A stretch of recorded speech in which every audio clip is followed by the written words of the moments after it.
Okay, good morning, everyone, wherever you are today. I'm delighted to chair what is the final session of the conference, Growing the Bioeconomy in Scotland. I am Liz Fletcher and I'm manager of Edinburgh University Centres for Synthetic Biology Research.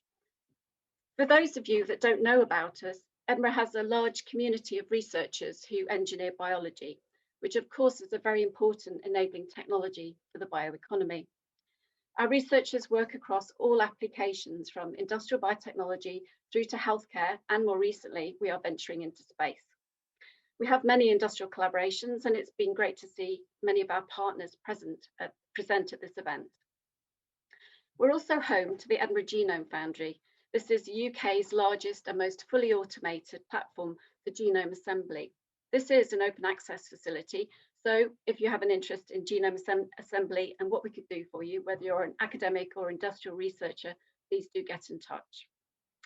So, sorry, shameless plug for Edinburgh, now over. As we've heard during this conference, Scotland and indeed the UK has a very ambitious plans for its bioeconomy, for creating jobs, building a sustainable economy and winning that race to net zero. This session will take a look at the various steps that Scotland is taking to accelerate growth of this sector and create a thriving bioeconomy for the future. It's broken down into three sections, which are step one. We're going to hear about how we can progress towards our targets, how we're doing against those, and how the vision of a new engineering biology centre will help create the right environment for great ideas to flourish. Step two is about scale up of products. I know that this was a point of question for the previous session, is how do we make them industry ready? And we'll hear about plans for our sustainable chemicals campus at Grangemouth. And the final and most important step, of course, is how we can build commercial manufacturing capacity and create that all important supply chain, with a panel session on sugar beet project and the role of farming as well in the bioeconomy. So we have a really great lineup of speakers and panelists in this session to take us on the journey to grow our bioeconomy. Can I remind you to post any questions in the Q&A, and time permitting, we'll try and answer these at the end of the session. So I would like to pass over to our first speaker, who is Dr. Lindsay Dunbar, who's Senior Business Engagement Manager at the Industrial Biotech Innovation Centre. Lindsay is going to talk about growing the bioeconomy in Scotland and how we're doing towards reaching that really ambitious target. So over to you, Lindsay.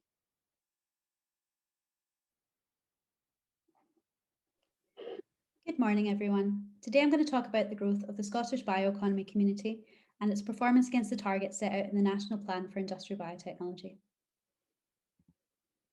I'm going to start off by giving you all a bit of background as to where the targets came from.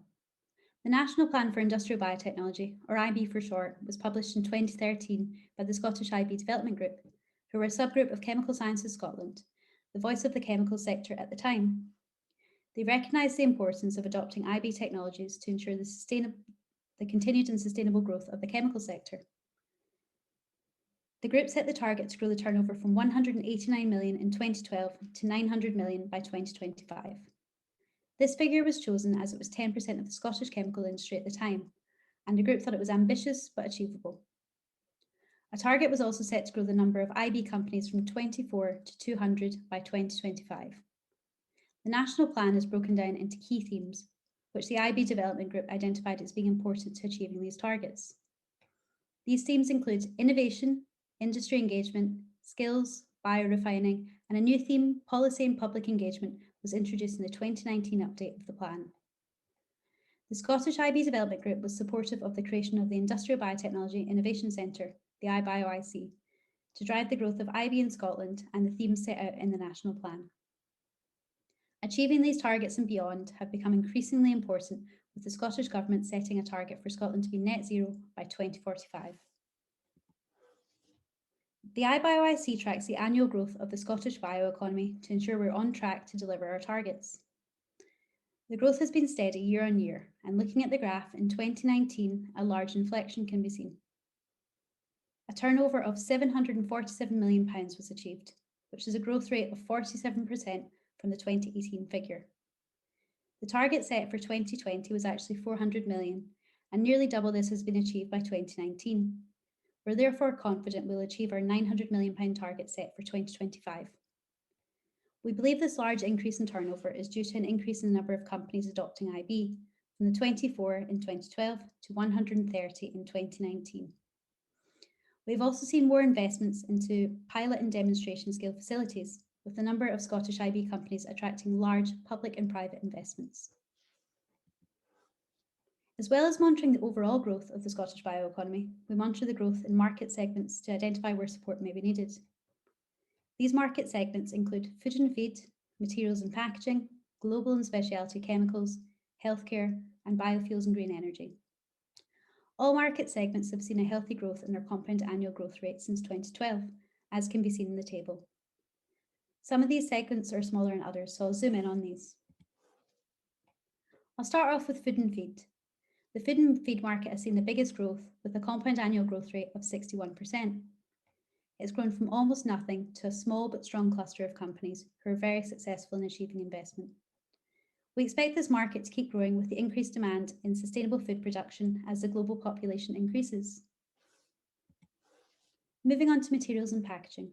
The growth of this sector has been steadily increasing, despite a slight drop in turnover in 2019. This is also a small cluster of growing companies. We expect this market segment to continue to grow steadily, especially with the UK government's focus on bioplastics and sustainable packaging solutions, and the net zero target set by both the Scottish and the UK government.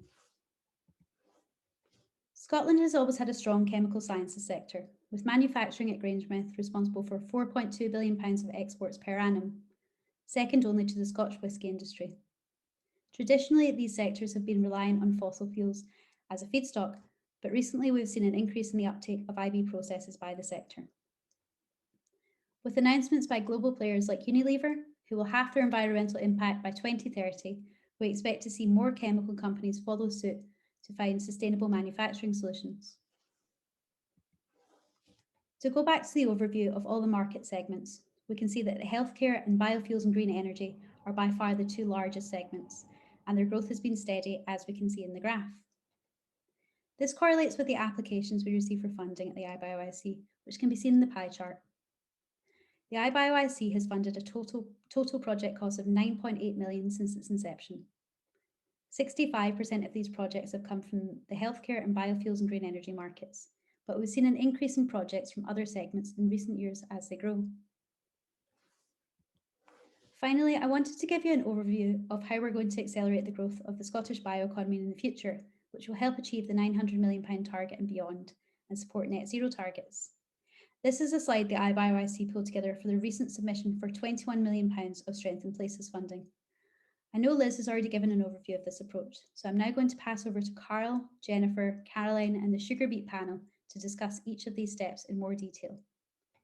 Thank you for listening. This is a pre-recording, but I'm present at the session, so if anyone has any questions, feel free to put them in the chat box at the side and I can answer them for you. Thank you.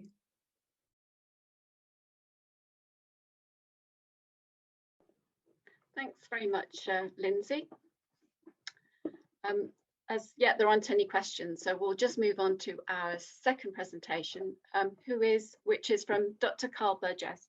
Carl's a colleague of mine at the University of Edinburgh. He's a senior lecturer, and he also is scientific director of Edenomics, which is our mass spec facility. And he's going to give a great case study on how you can use metabolomics to improve your biotechnology R&D. So over to Carl.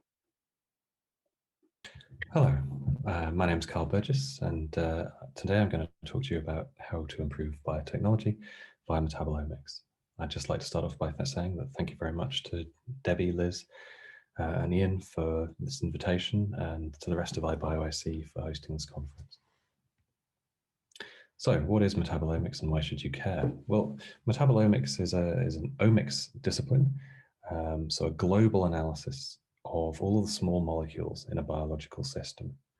And these can comprise anything from central metabolism, organic acids, phosphosugars and things like that, energy molecules like ATP, secondary metabolites like penicillin, and lipids and other molecules. So anything that we'd class as small. It's part of the central dogma, so the genome to transcriptome to proteome to metabolome workflow. But the metabolome is by far the closest to the phenotype of an organism. And that allows us to generate a lot more very specific information about things that are going on in that organism at that moment. It's also heavily affected by the environment, so the food that you might eat, what people excrete, etc. So it's also one of the very unique omics technologies that allow you to analyze both the feedstock, the organism itself, and whatever products or waste products that it might produce. So although you get a great readout of the intracellular metabolites, so the pathways, the biochemical pathways that are actually occurring in that organism, you can also look at, say, spent medium and fresh media and see what it's taking up and excreting, or food or waste or whatever. So you might imagine, therefore, that it's got very broad applicability. So you can analyze bacteria, which are the kind of workhorses of industrial biotech, and also mammalian cells like CHO cells, which are the workhorses of biotherapeutics. You can also analyze yeast, of course, as well as pathogens for things like drug mode of action studies, and plant cells, plant chassis for various different things. You can also use these, and you can also analyze tissues comprising all of these cells and things like that as well. You can analyze liquids as well. You normally do a solvent extraction, so you can analyze media, feedstocks, anaerobic digestion vessels. You can analyze, you can do a lot of metabolomics in the clinical field, so blood and biofluids, or you can also analyze waste from various different sources. And because of this way that we extract the small molecules using a solvent, we can also analyze things like solids, tissues, shells, etc. So it's got very broad applicability. So I'm just going to go through a very typical workflow that you might use for using conventional metabolomics to improve an industrial biotech process. So here I'm just using an example of a fermenter over a time period. So you might take samples over time, you might take samples over multiple different conditions of your bioreactor, and you can do this at various different scales. That's absolutely fine. But what you really want to do is take enough replicates to capture the variation of your samples. So if you're looking at getting a global view of a typical bioprocess that you might use in your lab, then you might want to take samples from several bioreactors at the same time point to see what variation occurs. So some of these bioreactors might fail, some might provide different yields, and it's very useful to capture that information. So once we have got the samples, the right set of replicates, the experimental design, we can then process those by liquid chromatography mass spectrometry using this really fast method that we've recently developed that allows us to do this analysis in 3.5 minutes per sample. We can convert this into quantitative information and fit this into the overall biochemistry of the organism. So we can look at the key components, the key compounds that we've identified, and we can look at key pathways. So because we get quantitative information, we can say, okay, this pathway is overrepresented, this pathway is overexpressed, there's a lot of activity in this pathway, or there's an awful lot of this metabolite, which may be a toxin, or we can say that, in the medium, we've completely depleted a particular metabolite that's an important feedstock. From there, you can take that information, you can modify your feedstock, you can engineer your cells, you can modify your downstream processes. And then, of course, we can then use the same process again to analyze and learn from what's happened to the organism based on the changes that we've made.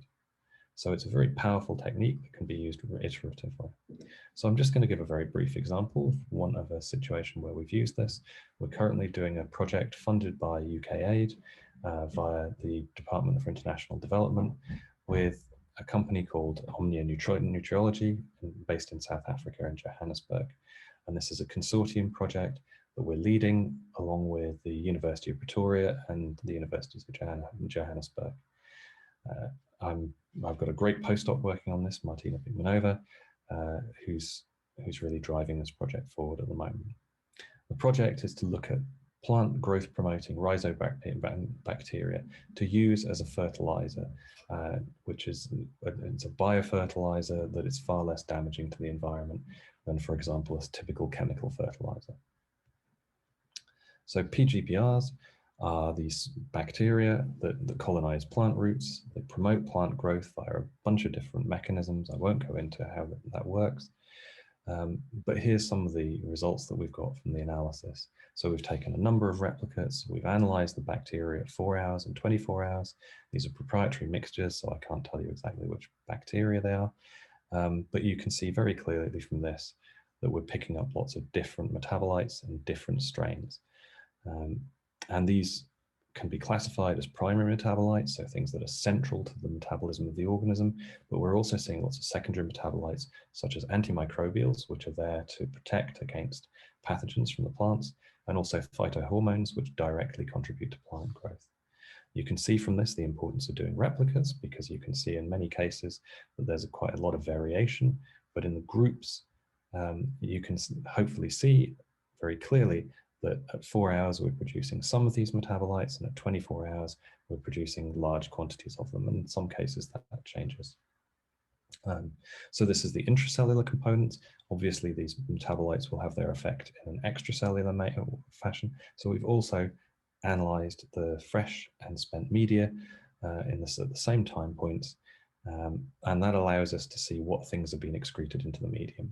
And you can see very clearly here that some of those metabolites are now very, very strong after 24 hours in the medium, but at 4 hours they were still in the cells. They hadn't been exported yet. So I think this is really nice data that clearly shows the export of metabolites and the power that we can generate from metabolomics to show that workflow and that flow through. So we're taking this information, we want to take it to field trials now, which are being done in South Africa this year, which will allow us to confirm the biochemical effects of the individual strains. Some of these products that we found, these small molecules, are high value in and of themselves, so it provides potential additional revenue streams for Omnia, and it also gives us targets for the optimization of strains that we can then take forward into additional projects. So in summary, we've developed this very fast platform for biotech strain optimization based on metabolomics. And metabolomics really gives you a deeper understanding of process biochemistry. If you capture that variation in your process, if you take advantage of the iterative nature of it, it can give you this very, very strong understanding and provide very specific targets for you to improve. We can identify and semi-quantify primary and secondary metabolites. So we can look at central metabolism to see the kind of overall health of the cell, its energy metabolism, but we can also trace those biochemical pathways that end up in your high-value products or your building block products. And it also provides these leads for strain, feedstock, or process improvement that you can take forward. So I'll stop there.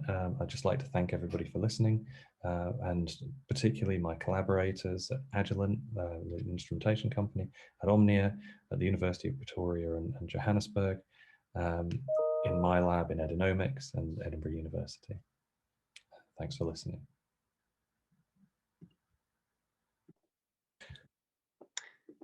Thanks very much, Carl. I think Carl's presentation really gives, a really useful insight into the expertise and the high-tech facilities that we have right across Scottish universities that can really help people dig into, the nuances of the microbes and the systems that they're looking at. So, yeah, thank you very much for that. Also, as part of step one, creating that sort of environment to help bioeconomy flourish, skills and training, as Mark mentioned earlier on in the day, is absolutely fundamental. So I'm delighted that we have Dr. Jennifer Company, who is Director of Strategic Partnerships and Business Development at Forth Valley College. And she's going to talk a little bit about Forth Valley College's model for delivering industry-ready skills for the next generation of workers for the bioeconomy. So, and Jen is live. So over to you, Jen. Thank you, Liz. And thank you, everybody. It's still just morning time, so good morning to you all. In order for me to answer why the bioeconomy's accelerators Skills and Training Hub is the model for the future. I've taken a moment to reflect back and think about, you know, the context and background of where we are. And because I'm live, I get to do the Chris Whitty next slide, please. There you go, ambition complete. So I'd like to talk to you a little bit about through where we've been and where we're going, because I think context is always important. And Forth Valley College, for those of you that don't know, have probably been at the heart of petrochemicals, lab technology, skills, technical stuff for a very long time now. And we are part of the story of this region. And on a very personal note, and thinking back about this, my mother-in-law, who's now well into her 70s, was a lab technician and got her qualifications at Falkirk Tech in the 60s. And since then, we have actually moved campuses twice. We are a regional college across the central belt of Scotland. We have got a significant number of students, 13,500, and I'm very proud to say that actually 1,800 of those are apprentices, whether it's foundation apprenticeships or modern apprenticeships. We have got a significant percentage of conversion and progression. So 94% of our students progress either into further education or onto a job and into employment. So I have been part of this group with the accelerator for some time now, and Ian's diagram I think really reflects very well, and I was, you know, touched by the fact that the squares on the other side here, the rectangles, sorry, around innovation, people, skills, growth and regional collaboration. That's the aims of Forth Valley College, but I think when you butt that up against the diagram there, there's some very significant synergies. So from a delivery perspective, Forth Valley College has been doing skills and training and has been operating as a hub for a long period of time. And we're pretty effective at it. We've got some really strong connections and, as I mentioned earlier, some really good outputs. But what does the future hold for us and within this place? So next slide, please. I think that we are absolutely at the point where it is now that this collaboration will really take off. There's an opportunity, and it's of this time, an investment in skills and in equipment will allow us to convert and be able to take this forward. So within this project, the investment is a game changer, and we will be focusing on taking all of our delivery and knowledge from where we are until now and converting that into digital vocational learning for all, and working in partnerships with our current partners and also with partners of the future. And I've highlighted from Ian's other diagram the cogs, because I think the importance of the Skills and Training Hub fits very neatly and will work with the Business Support Unit and also the Engineering Biology Centre. And together we will focus on upskilling, cross-skilling and transforming the workforce of the future with embedded net zero qualifications and requirements. So then we really can evolve and have people that are ready for the jobs of the future. But in all of this, I think it's important when you're talking about skills to also talk about people. And if I could have the next slide, please. Because the Strengthen Places bid will allow us to invest in technology, and we will have the qualifications and we will know what to do. However, there is a critical feedstock that we need, and that's people. And I think we invest from a college perspective in people, but also in the collaborations that we have and the partnerships that we have. We're also investing in people. We invest in the next generation, whether it's school kids, and actually in a couple of weeks' time, it's Apprenticeship Week in Scotland. And this time last year, we had been out to over 600 primary school children. And unfortunately, we can't do that at the moment, but we can adapt. And the photograph in the middle of this slide is one of our STEM ambassadors teaching over the summertime from their home with what they have, and being able to take their STEM lessons digitally and electronically. I think it's also important to mention in the critical feedstock of people that we do look for diversity, and we are constantly trying to make sure that we are reaching out. And for me, that this is a marathon, not a sprint. And we're probably only about the 10-mile marker, but it doesn't mean to say that we're going to give up. It just means to say that we've still got some work to do. And the last thing about people is community, and where that, sorry, and I think it's important when you're talking about this region and this place. And actually, at the moment, the campuses within Forth Valley are vaccination centres. And I think when we're working in this area, understanding the needs of people and being able to respond to them in a partnership is critical. So moving forward, I also think, on the last slide, please, it's important to talk about ambition. And one of the things that we've been doing over COVID is an ambitious project called Fuel Change. And it's an organisation that we established to create a carbon neutral Scotland, designed by the next generation for the next generation. And at the moment, we're focusing on helping our young people, young apprentices, with practical innovation. So it's something that started off in COVID, and it's something that we look to continue to do. But it's about evolution, and it's about continuing, despite all the problems, to try and think about what can we do to support the needs and the skills of our people.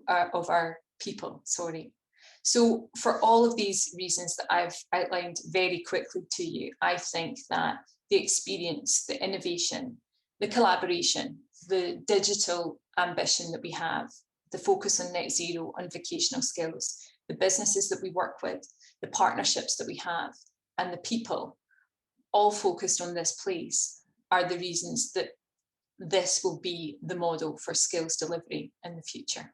Thank you very much. Thank you very much, Jen. That's really inspiring, and I think it speaks to the comments that Steve Bagshaw made this morning around really trying to encourage the younger people to consider jobs and careers in this particular area, sort of exciting roles as well.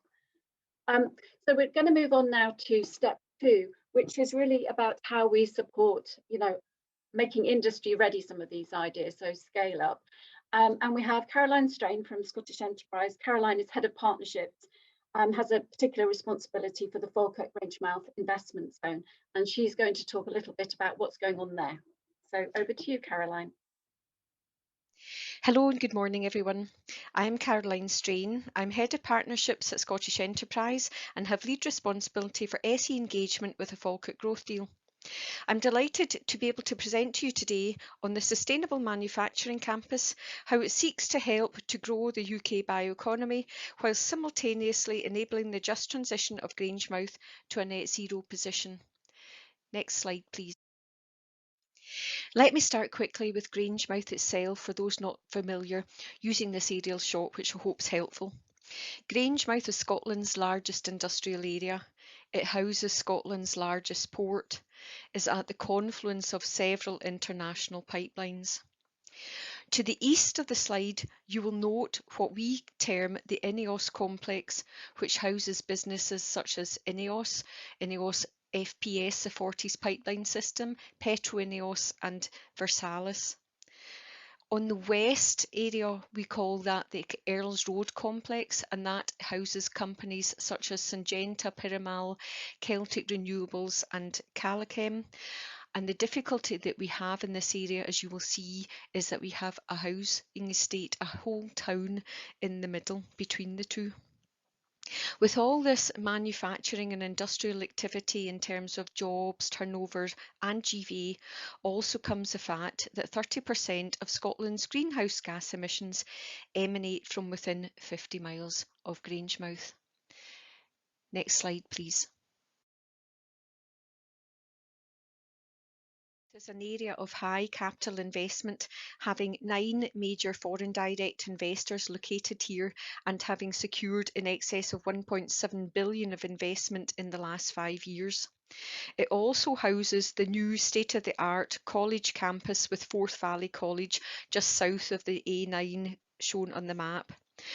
Forth Valley College is Scotland's leading technical college, and that produces training up to degree level, including the many modern apprenticeships that are taking place on site for the businesses in Grangemouth itself. Next slide, please.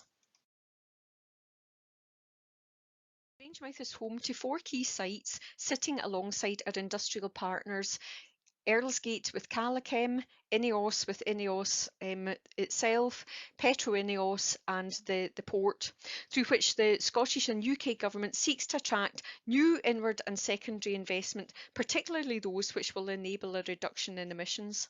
It is in this geography that we will host the 3 new centres of excellence and innovation to be partly funded by the Falkirk Growth Deal.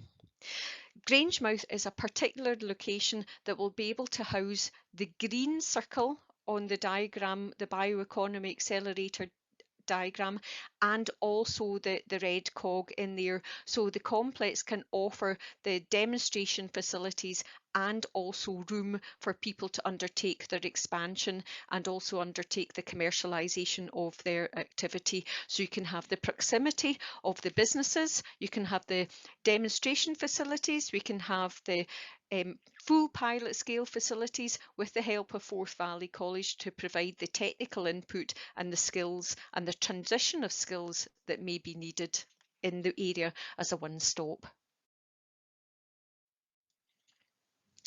In terms of the growth deal itself, it has 3 interrelated themes, as you can see here: innovation, place, and national economic infrastructure. The innovation theme is where the sustainable manufacturing campus will be funded from, together with a sites portfolio for inward investment and expanding businesses to locate, and also with an integrated and integral skills pipeline for new and emerging skills needs of the businesses. The funding likely to be allocated from the growth deal will not fully cover the whole cost of such facilities, but will be a catalyst for the campus to move ahead and lever additional funds from other sources. Next slide, please. This next slide is busy, but shows the scale of the challenge and the fit. On the left-hand side, we see the movement from efficiency of business and investment to date, verging into what I term the transformational phase. On the right-hand side, we see the 2045 deadline, but you will see that in Grangemouth we have sooner deadlines with potential implications sooner than 2045 if we are to make this just transition to a net zero position. The announcement of GFIB, Grangemouth Future Industry Board, highlighted through the September Scottish Government Programme for Government, has now become a reality, moving quickly into the delivery phase, which is much needed if we are to succeed. And the Grangemouth Future Industry Board is an inter-public sector government agency grouping which gets together to ensure all issues and challenges relating to a transition of Grangemouth to a net zero position are articulated, understood and overcome. Next slide, please. The growth deal, with partial funding for the IB and the carbon dioxide utilisation demonstrators, alongside sites for companies to locate and skills to enable businesses to be successful. This is where we see the green cog on the BioEconomy accelerator diagram below. Next slide, please.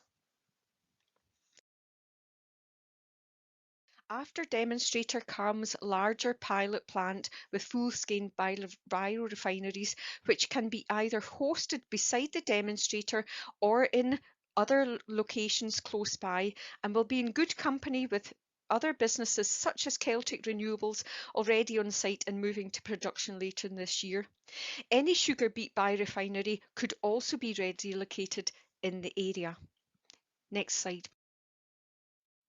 This slide gives you a sense as to what the sustainable manufacturing campus could look like, with different elements of it. In the top of the slide, we'll see the potential for a future energy centre, perhaps hydrogen driven. Then beside that, there's an industrial biotech building with horticulture, some storage, etc., and some demonstration areas for the carbon dioxide utilisation, with a carbon dioxide feed pipe on the left hand side, all within the confines of a secure site, having all the required health and safety planning and all other systems that one might require to be successful and to be secure. The development of such a campus is going to be a real challenge, but one that the partners in the Falkirk area, the Scottish Government through GFIB and organisations such as IBioIC, Nexus and industry players are keen to tackle together, all playing to our strengths. And if it is to be a reality, then that's the way we have to work to ensure success. Next slide, please. So what next, I hear you ask? Well, we anticipate that the Falkirk growth deal will be signed during the course of 2021. In the interim, what we anticipate doing is having what we term a strategic outline case approved by the governments by summer of this year, enabling us to establish a steering group to work with us on the development of the full business case. At the other side of the long term, if we are to ensure a just transition of Grangemouth to a net zero position, the facility needs to be operating by 2025, and that is the timeline, therefore, that we are working to, as you'll see on the slide. So we have a balance between 2021 and 2025, and we need to make that happen within that period of time. That's our plans for this centre. I do hope you found this as exciting an opportunity as we do, and would very much welcome any involvement in the project via the lead partner for this, which is IBioIC. You can contact me either via IBioIC if you want to have a further discussion on this, or you'll be able to get me through my LinkedIn profile for Caroline Strain at Scottish Enterprise. Many thanks for your time.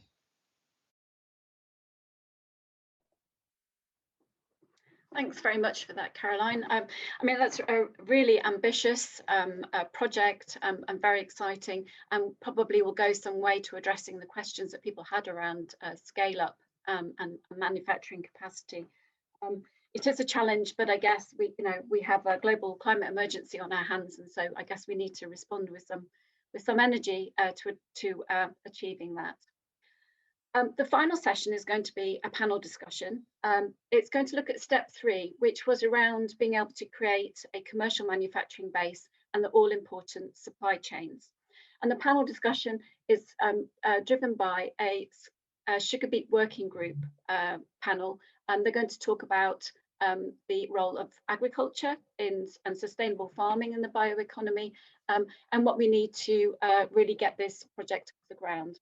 So I am going to hand over to Ian Riddle, who is the chair of the session and also principal consultant at SAC Consulting.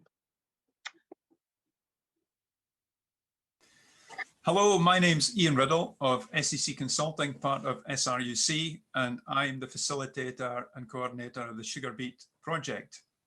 I'd firstly like to introduce our panel today. We have Hugh Campbell Adamson and Gordon Cairns, the owner and farm managers of Stracathra Estate. We have Derek Stewart of James Hutton Institute and Ian Archer of IBioIC. First of all, I'd like to give you a short introduction to the project and what we've done to date. Reintroducing sugar beet to Scotland is a bold objective, but it's one that our group has very much bought into.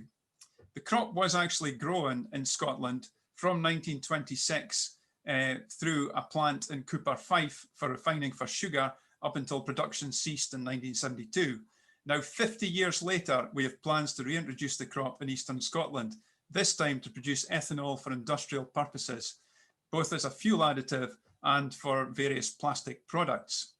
So our main goal is to decarbonise part of Scottish industry by reducing reliance on fossil fuels and also to provide a new crop for farmers. Now, I first heard of the plan when Scottish Enterprise approached RIS, the Rural Innovation Support Service. RISC provides a facilitator to help a group, mainly farmers, draw up a plan to take an innovative idea forward. It helped that Scottish Enterprise had already commissioned the National Non-Food Crop Centre to prepare a feasibility study in 2019, which had been broadly positive of reintroducing sugar beet to Scotland. So I worked with IBioIC and JHI to do the groundwork and set up the RISC group. How did we start? We held an open meeting in Dundee last February to spread the word, and were delighted when 46 people, farmers, co-op leaders, agronomists and consultants, many people from the agricultural industry, turned up and were broadly positive about the idea. However, we all recognise the challenge is daunting. Although we know farmers can grow the crop and the refinery process is relatively simple technology, we need to find a large amount of capital investment for plant and infrastructure. And most importantly, we need to convince many farmers on some of the best land in Scotland to grow the crop. And they'll only do so if the price is right and they can lock into a long-term arrangement. And on our group, we've been fortunate to pull together a great group with diverse knowledge that has met regularly since March 2020. This includes farmers already growing sugar beet for anaerobic digestion plants who have trialled the crop at 4 locations, as have JHI. We've got chemical industry expertise from IBioIC and also from JHI. We have cooperative experience from SAOS and a vegetable co-op. And we've also people with strengths in communications and industry leadership, important for getting our story across and influencing key people in industry. So what are our next steps? The next immediate step is to conduct a detailed study that builds in the NNFCC report and looks at our specific situation.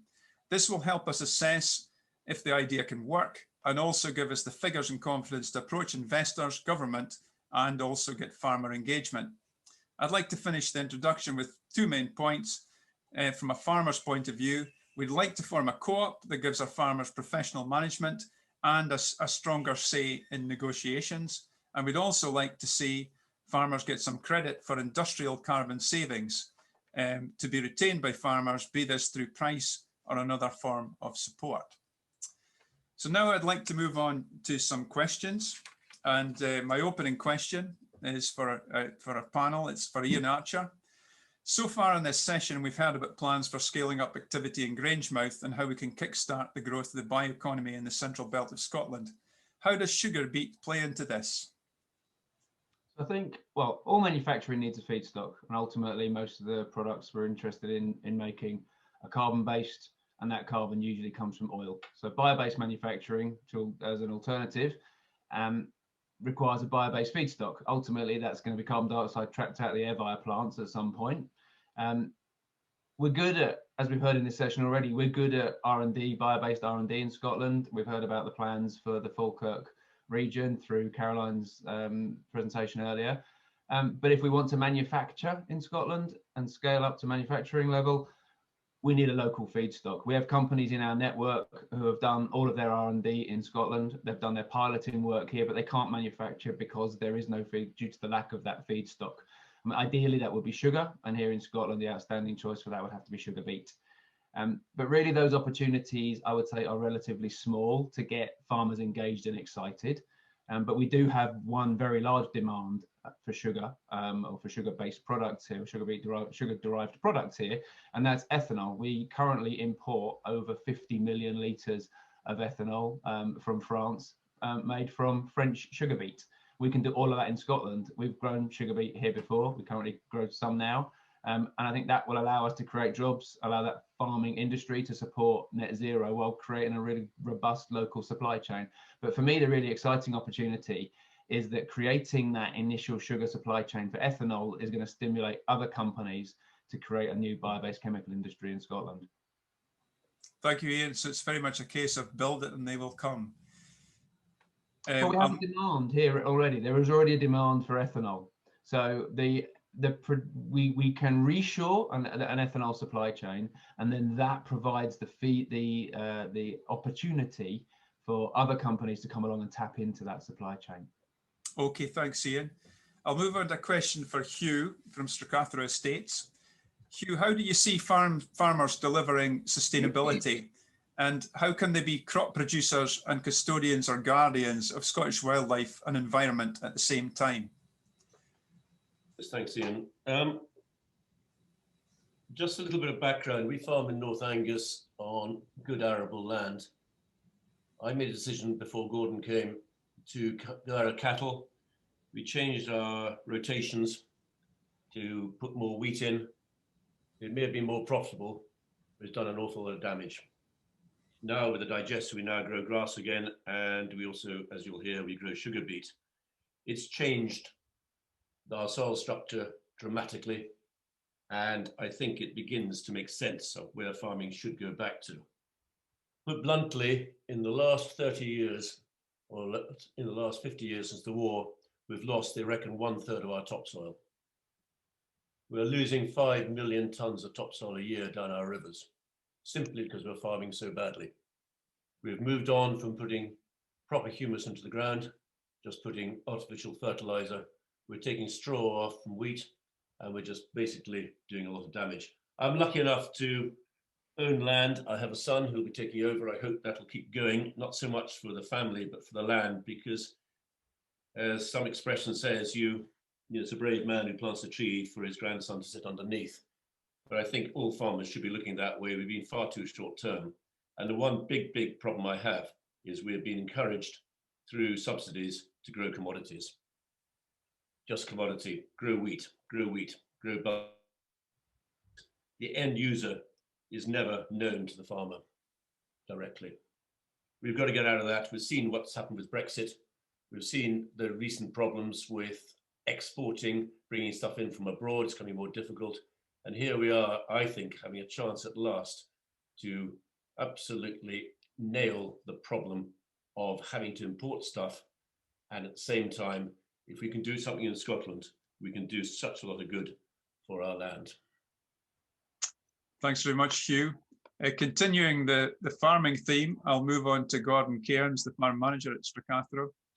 Gordon, how can farmers contribute to overall climate ambition, and how much does sustainability feature in your decision making around sugar beet on your farm? Yeah, thank you, Ian. And I'd hope through this project that farmers will be able to contribute considerably to the climate change and decarbonisation of road transport and fuels. And as Hugh said, everything we do at Stracathro here is geared on and about sustainability. I mean, moving away from producing commodity crops, and this idea of growing the beet, it gives us hopefully a profitable break crop, and the Scottish agriculture is really needing a good break crop, something else to give us that break the cycle of growing continuous cereal crops or continuous root crops. So we need something else in there. One of the big problems, and Hugh touched on that as well, is the soil degradation and erosion. And I think growing beet as a root crop as opposed to other root crops that we're growing, it doesn't need the same rigorous preparation of the soil. It doesn't do the same structural damage to the soil when it's been prepared. And because it's harvested over a longer period of time, we actually have a lot of ground cover over the winter period when there's high rainfall periods. So you potentially don't get that same runoff and erosion from as you would do from early harvested potatoes, for instance, when the soil's left bare all winter. So I think the beet crop fits nicely into that we have a crop that's suitable for Scottish climates, and also the one thing, if we're using this as a industrial product and the end product from that may well come back onto the farm, so there's really no waste. We have the potential to bring some of that the byproduct back onto the farm and use it as a soil enhancer or a fertilizer as well. So that creates that cycle where everything's not getting lost from the soil, and we're able to put something back into soil, rather than if you sell wheat, all the nutrients that are used to growing the wheat have gone, they're lost from the farm. So I think we've got to bear in mind the bigger picture on keeping these nutrients in the cycle as well. So I think the beet crop goes a long way towards that. The other thing with that, growing it as an industrial crop rather than growing other root crops for supermarkets and such like. There should be virtually no waste. So that has to be good for the environment as well, because the whole crop will be usable. There's no offtakes because the carrots are wonky or dirty or don't look the right shape. So I think that the beet crop in the whole has a lot to offer, both for the farm but also for the environment and the soil that it's grown in. Okay, thanks very much, Gordon. Another question for you, focusing on the crop. Can you tell us how sugar beet is already being used in farming? Yes, it's, as I say, that with the demise of the beet factory all those years ago, that there hasn't been a major crop in Scotland, but there always has been a certain amount growing as fodder for livestock. And over the last few years, with the more AD plants as we have here at Stracathro, we've been growing beet for that market. And yes, and it grows very well in Scotland. We've been quite successful. The new varieties are frost hardy, they yield well, and I think there's potential there to breed. The plant breeders are moving on and producing varieties that will grow well in Scottish conditions. It's worked well for us, and again, as I've touched on before, it's allowed us that rate crop. It gives us a profitable crop. So that one of the big things about being sustainable is you have to be profitable as well. And hopefully with the beet as well, as we have had before, we can tie into some sort of long-term pricing structure, whereas you're not at the vagaries of world markets or selling commodities. So bonus for farming, as well as having the industry has the crop there that they can draw on, but it's tied into some sort of pricing structure. So it does work well for us, and I think that the advantage for us, and it hopefully it will tie in with the when you sell it off for sugar production as well, that because we are supplying it to the AD plant, we are getting all the benefit of coming back. So the end product from the AD plant comes back into the land again, and I think that's important. We don't want to lose sight of that it's all about bringing these nutrients back into the cycle as well. So yeah, it does work, and I think it's something that we should go forward with, and Scottish farming will benefit from it. Thanks very much, Gordon. Moving to Derek Stewart of JHI, how does this project fit into the world of agricultural innovation? I think people view agriculture as lacking in innovation, and actually Gordon's just mentioned aspects of it. I mean, the introduction and development of anaerobic digestion as a process within agriculture is a great example. And you just need to walk into your supermarket now and compare it with 30 years ago. There's agricultural innovation right in front of you. But agriculture is seeing different drivers now, as are most sectors. So with climate change, we need to be producing sustainably. And all the sectors that have fossil fuel feedstocks are having to shift to sustainable feedstocks. If you look at just the mass balance of what goes on in those sectors, the only sector that can deliver feedstocks sustainably to them is agriculture. End of. And so this opens up a massive opportunity for agriculture. We're not bringing in a new crop. As Gordon had said, we grew sugar beet well into the 70s. So what we'll see is a resurrection of an existing crop, but agriculture at the genetics levels evolved. So we've got new varieties that perform better, and they should deliver higher yields going forward. So we're trialing them now. What we also want to do is innovate on processing the sugar beet and try and do microprocessing much more on farm level. So values captured right down at the production level. And what we've got now is an opportunity to create a supply and value chain that is much more equitable. So everyone gets a good share of a good return on revenue across the piece. So innovation here is not just on the agri level, there's the process level and also the business model level. Looks like a bright future, I think. Good, thanks, Derek. Now a question for both Ian and Derek. What role does biotechnology play here? How does agriculture and big science fit together? Do you want to go first, Ian? Well, I'll kick in first, actually. I mean, it's interesting, if we're talking about biotech, because we're producing a sugar crop and then converting it to bioethanol, you're using the oldest form of biotech there's ever been, the development of alcohol. I think most I would imagine 90% of your audience will be familiar with that process and be engaging with its products shortly thereafter. The interesting bit here, I think, is progressing that onto the complex chemicals, and Ian's going to talk about that. Yeah, and so I would say the immediate opportunities for us and our sector. Well, as I mentioned before, we have companies within our membership who are developing new processes by really modern, high-tech engineering of microorganisms, so they can convert a sugar into some kind of interesting product. You know, one of the most obvious ones would be the perspex, the plastic that my glasses are made out of.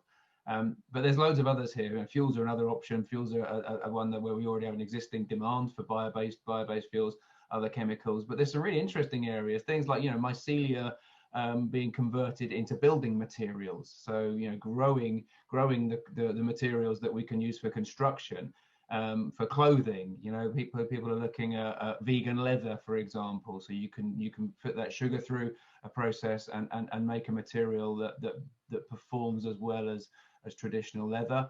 I was at a meeting last year where the North Face clothing company were presenting a jacket that was made from synthetic spider silk from this area. So there's lots of different areas that we can get into here, and that's the opportunity that we will be manufacturing in those areas. Is what we offer the potential for by bringing this supply chain into Scotland.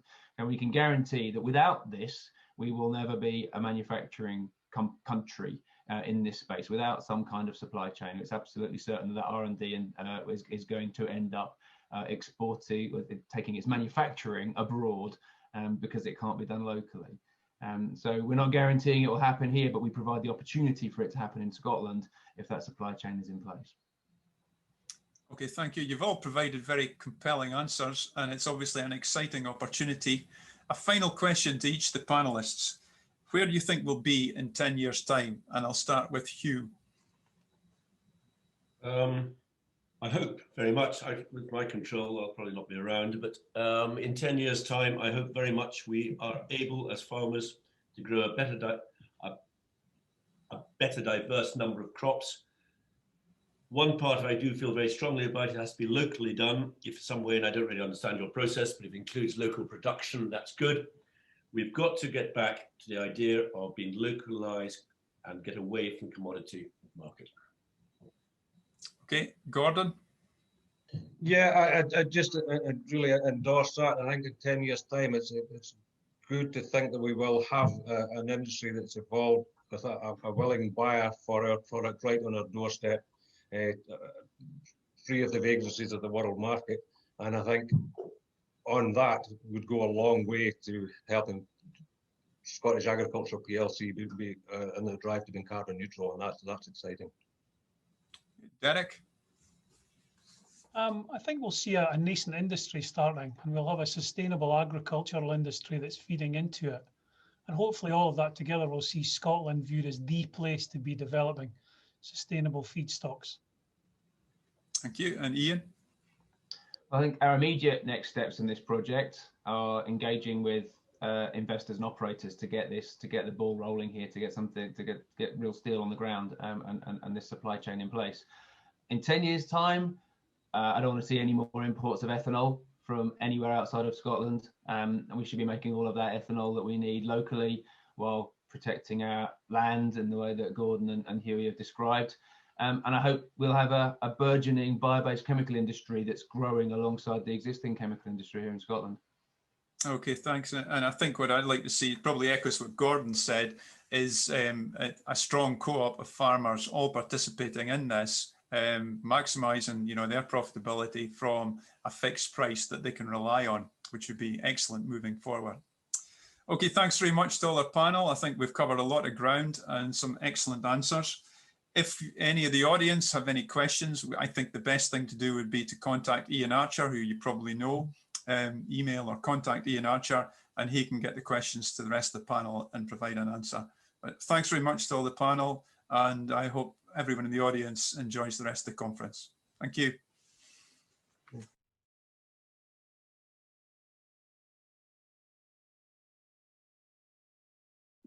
Hi Liz, we can't hear you. Sorry. you'd have thought I'd learn after all these months of doing Zoom. Thanks very much for that panel session. That was really interesting, and it provoked a lot of questions. And I see that Derek Stewart would like to answer one of them live, and that's a question from Sarah, which is, what is the attitude of farmers Scotland-wide to embracing eco or sustainable farming? Over to you, Derek. Well, speaking from the James Hutton Institute perspective, we engage with the farming community on a daily basis. They are already stewards of the environment, and they see going forward as continuation of that job. They want to leave the land in a better state than they were gifted it or bought it. So I think that's part and parcel of that. We're starting to see transformative change, and the embracing of things like the circular economy, reusing waste for better things. It's all, a large part of it's what farmers are already done, but it's actually now we're starting to bolt on things like biotech and new chemical technologies. You can start to create some really interesting and valuable products. Great, thanks very much, Derek. We are sort of short on time. Some of the questions have been answered, and hopefully we can get some additional answers to the people that have put up some very pertinent questions. So thank you for that. Just to wrap up this session, I hope you've all, like me, learned something new about what's going on in Scotland, about building our bioeconomy across the 3 steps, from R&D support right through to commercial manufacture and building a supply chain. I'm reflecting back on what Terry Ahern said yesterday from SEPA around Scotland being big enough to be taken seriously, but small enough to be nimble. And I think the things that are going on really are testament to that. But most importantly, this will only work if through collaboration between academics, researchers, investors, and skills and training from our education establishments. But I think working together, we're in a very good position to continue to accelerate our bioeconomy and chase that net zero target. So thank you very much to all the presenters and the panelists who provided some great talks and their time. Next up, we have the Industrial Innovation CEO, Mark, who's going to wrap up the conference. But I just need to remind you that networking is still available until 3 o'clock this afternoon. So thanks to all of you for attending. And I'd also like to say a big thank you to Aileen, who's behind the scenes keeping all the slides going. So thanks, Aileen. Thanks, Liz, and thanks to all the panel and everyone that engaged this morning. It's been fascinating, and I never cease to be amazed about the breadth and opportunity for biotechnology to have an impact. Now we do have, before I sort of wrap up fully, we do have a formal activity that we have always done at the end of every one of our physical conferences, which is actually award the MSc students with the best, who wins the best overall student place and the best placement student awards, and we have those 2 prizes to give out today. So I think we're going to go ahead and do them virtually and recognise the great work that the students have done. So this is actually the Catherine Baker Memorial Prize.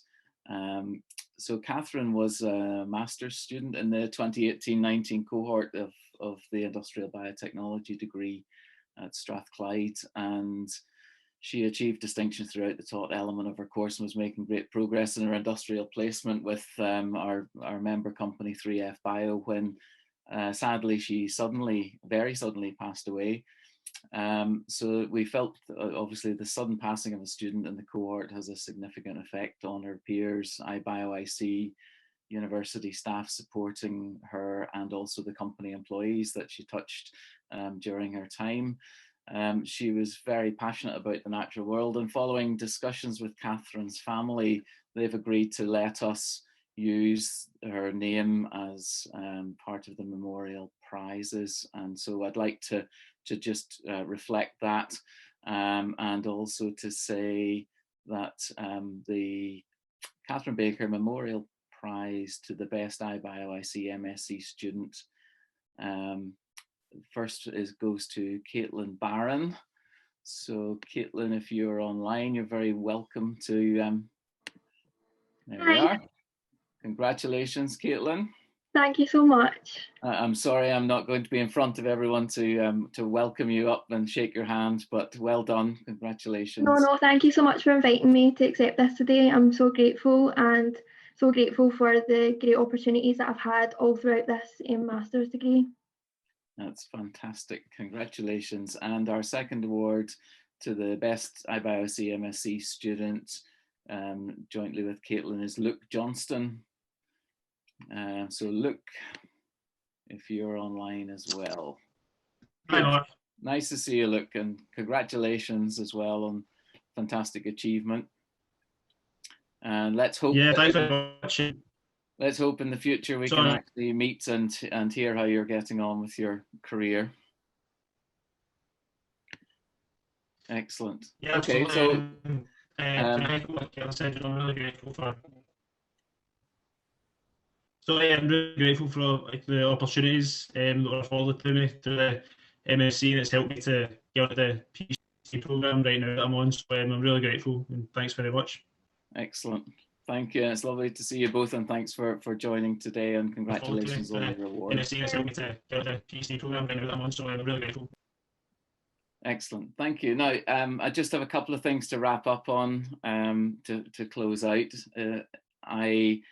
I've thoroughly enjoyed today, and I enjoyed yesterday as well. I hope everybody that's participated has.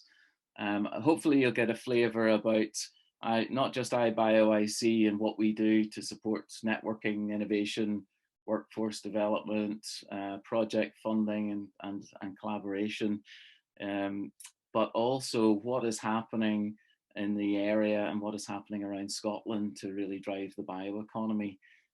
All of my team are incredibly passionate about driving the bioeconomy. And if you haven't yet engaged, please do reach out. We'd love to hear from you what your activities are, what your interests are, and see if there are ways that we can help and work together.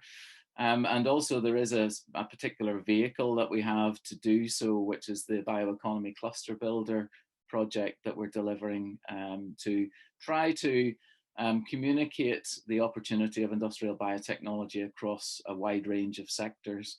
And so if you'd be interested in engaging with that, then I'd be delighted to hear from you. I think Kim Cameron has put some details into the chat from our team.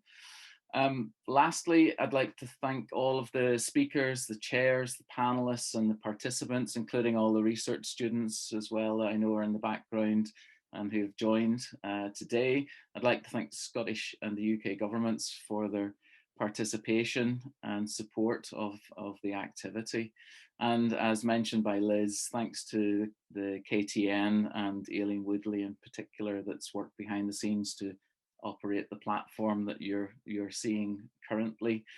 Of course, IBioIC works across a wide range of activities. I hope you've got a feel for what some of those are today. I'd like to thank the funders as well, Scottish Funding Council, Scottish Enterprise and Highlands and Islands Enterprise, who we all work with closely to try to drive the innovation agenda for the bioeconomy in Scotland. Last but by no means least, thanks to my team, my IBioIC team, all of whom have contributed to both the content and the operational aspects of the conference. But in particular, there's always someone that needs to take the lead, and I'd like to thank Debbie McCreath, Valerie Evans and Lorna Watt for shouldering the majority of the operational and planning aspects of the conference.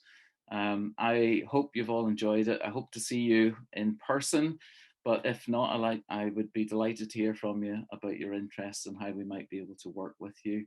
And with that, I would love to say see you next year, and all the best, and stay well and stay safe. And thank you very much for a fantastic conference and all your engagement throughout.